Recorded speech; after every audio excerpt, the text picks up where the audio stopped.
Shalom, saudara-saudara yang terkasih dalam Tuhan. Jumpa lagi bersama dengan saya. Dan hari ini saya akan menyampaikan hal yang sangat penting. Ya, tentu yang sangat penting ya. Kalau tidak penting, tidak perlu disampaikan. Saudara, hari kemarin kita baru saja memperingati hari bersejarah yang disebut dengan Pentakosta atau hari pencurahan Roh Kudus. Dalam video sebelumnya, saya sudah menyampaikan berkaitan dengan Pentakosta, bahwa pencurahan Roh Kudus itu merupakan satu momentum yang sangat penting bagi murid-murid Kristus, tapi juga tentu bagi semua orang percaya. Sebab dengan datangnya Roh Kudus, lalu mendiami orang-orang percaya secara permanen, tetapi juga memberikan kuasa, ya, memenuhi orang percaya dengan kuasa, sehingga dengan kuasa itu mampu memberitakan Injil dengan berani. Roh Kudus juga memberikan karunia-karunia rohani atau karunia pelayanan, sehingga orang-orang percaya dapat saling melengkapi, saling melayani satu dengan yang lain sesuai dengan karunia yang Roh Kudus berikan. Jadi, Roh Kudus yang sudah berdiam di dalam diri orang percaya, Roh Kudus memenuhi dengan kuasa, keberanian, damai sejahtera. Roh Kudus melengkapi dengan karunia-karunia rohani, tapi juga Roh Kudus menyertai di dalam segenap pelayanan yang ada. Nah, saudara, ketika kita menjadi orang yang percaya kepada Kristus, Roh Kudus berdiam di dalam kita, kita dipimpin oleh Roh, maka ada buah yang dihasilkan melalui relasi yang intim dengan Tuhan, dengan Roh Kudus.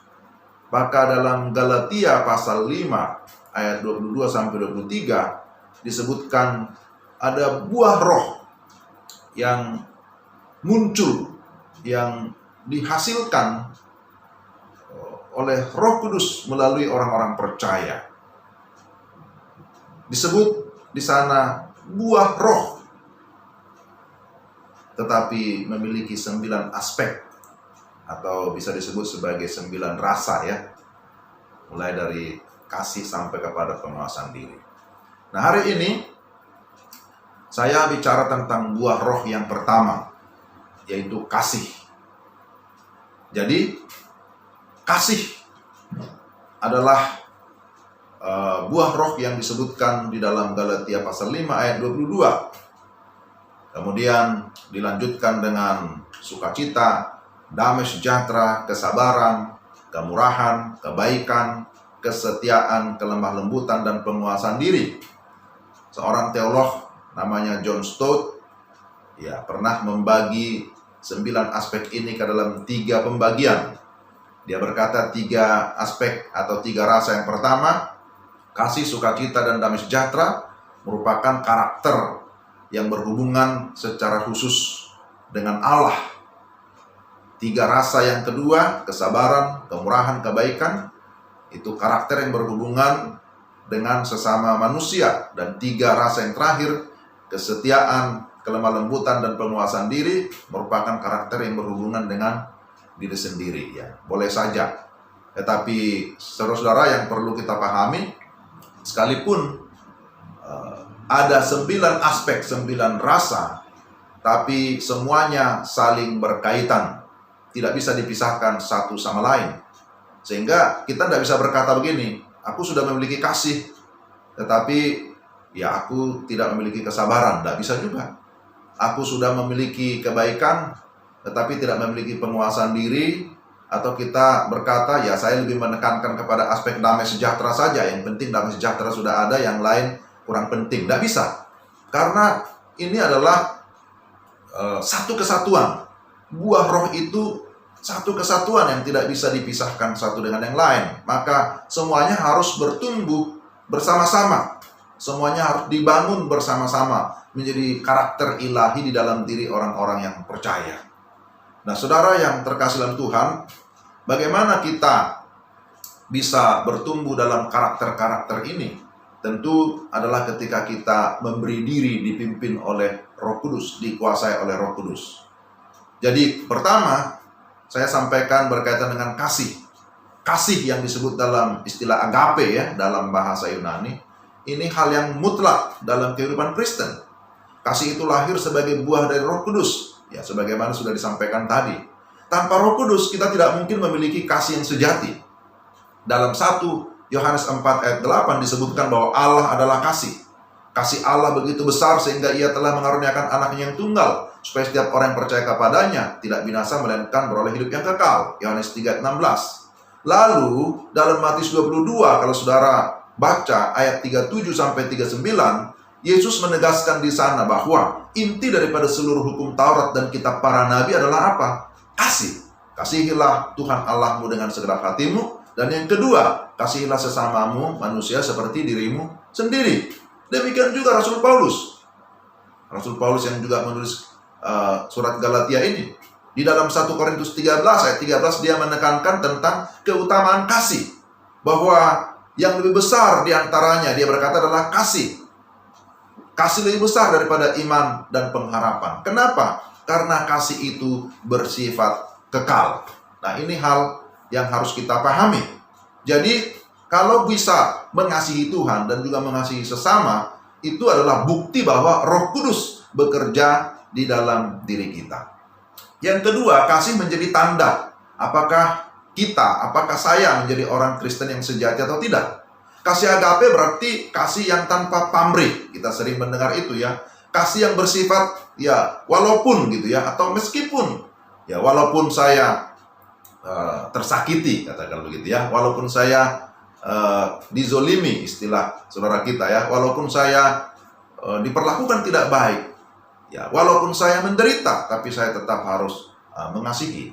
Itu berarti kasih sejati, saudara, tidak hanya berurusan dengan hal-hal yang menyenangkan saja, tetapi juga termasuk hal-hal yang tidak menyenangkan, yaitu penderitaan. Dan Yesus Kristus sudah menjadi teladan utama bagi kita, bahwa oleh karena kasih-Nya kepada kita, maka dia rela menderita. Bahkan bukan hanya menderita, dia mati di atas kayu salib. Jadi kata mengasihi merupakan kata kerja aktif. Mengasihi bukan hanya terhadap orang yang mengasihi kita. Kalau kita mengasihi orang yang mengasihi kita, itu hal yang biasa. Tetapi Yesus juga menyatakan, kamu harus mengasihi musuh sekalipun. Wah, ini sesuatu yang bagi saya, bagi kita ini sulit gitu ya. Tetapi itulah yang diajarkan oleh Yesus. Kasih agape adalah kasih yang tanpa memandang muka. Maka kata mengasihi tidak bergantung pada situasi dan kondisi emosi kita atau perasaan kita, hati ataupun pertimbangan akal atau hal apapun. Kasih Kristen adalah kasih yang tanpa syarat. Dan sekali lagi, Tuhan Yesus sudah melakukannya bagi kita. Yang ketiga, kasih harus diterapkan dengan bijaksana. Rasul Paulus menggambarkan kasih itu dengan begitu baik. Dalam 1 Korintus 13 ayat 4-7, kalau kita baca di sana, Rasul Paulus memberikan informasi, ya bukan informasi maksudnya, itu penegasan. Kasih itu sabar. Kasih itu murah hati, ia tidak cemburu, ia tidak memegahkan diri dan tidak sombong, ia tidak melakukan yang tidak sopan, dan tidak mencari keuntungan diri sendiri, ia tidak pemarah, dan tidak menyimpan kesalahan orang lain. Ia tidak bersuka cita karena ketidakadilan, tetapi karena kebenaran. Ia menutupi segala sesuatu, percaya segala sesuatu, sabar menanggung segala sesuatu. Saudara, kasih itu harus diterapkan dengan bijaksana. Jika tidak, itu dapat merugikan diri sendiri, bahkan merugikan orang lain. Mengasihi tidak bisa kompromi dengan dosa. Misalnya ya, kalau seorang ayah mengasihi anaknya, saking kasihnya, lalu apa yang diminta anaknya diberikan. Termasuk, minta uang, minta ini, lalu anaknya hidup dengan boros. Nah, itu kan bukan kasih yang dimaksudkan dalam bagian ini. Itu bukan kasih yang sejati. Atau seseorang yang memiliki pacar misalnya ya. Karena dia mengasihi pacarnya, lalu dia membenci orang tuanya. Kenapa? Karena orang tuanya ternyata tidak mendukung, tidak setuju gitu ya. Tidak setuju hubungan mereka, maka dia memilih ya demi pacarnya, ya maka dia tidak apa-apalah, hendak memiliki komunikasi ndak akrab lagi atau dia menjadi benci kepada ibunya. Saya kira ini penerapan yang salah ya. Jadi itulah sebabnya kasih itu harus diterapkan dengan bijaksana. Kita perlu hikmat dari Roh Kudus agar kita dapat mengasihi dengan benar.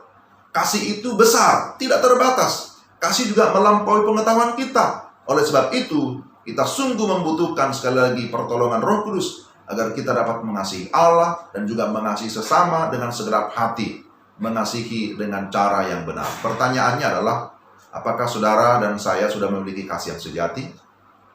Jika kita sudah memiliki kasih yang sejati, apakah kita sudah menerapkan atau mau menerapkan dalam hidup kita sehari-hari?